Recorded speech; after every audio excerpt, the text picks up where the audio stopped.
আমাকে আজকের এই জনসমুদ্রকে শান্ত করার জন্য বলা হয়েছে। আমি জানি না আপনারা কি শান্ত হবেন না অশান্ত হয়ে যাবেন।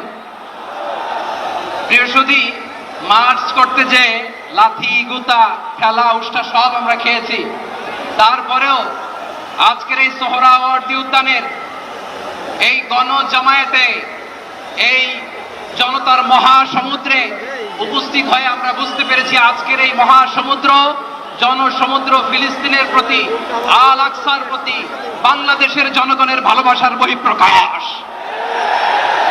ভৌগোলিকভাবে আমরা ফিলিস্তিন থেকে অনেক দূরে হতে পারি, কিন্তু আজকের এই জনসমুদ্র প্রমাণ করে আমাদের এক একজনের হৃদয়ে বুকের ভেতরে বাস করে এক একটা ফিলিস্তিন। আমাদের হৃদয়ে বাস করছে এক একটা গাজা, আমাদের হৃদয়ে বাস করে এক একটা আল কুদস। চিৎকার করে বলুন ঠিক কিনা। আমরা আজকে সংহতি প্রকাশ করব আমাদের মুসলিম ভাইদের উদ্দেশ্যে। এক আওয়াজে আমাদের কণ্ঠকে উচ্চকিত করে অতিথি থেকে শুরু করে অডিয়েন্সের সবাই আল্লাহু আকবার ধ্বনি দিয়ে সোহরাওয়ার্দী উদ্যানের এই ময়দানকে আমরা কাঁপাতে রাজি আছি না নাই?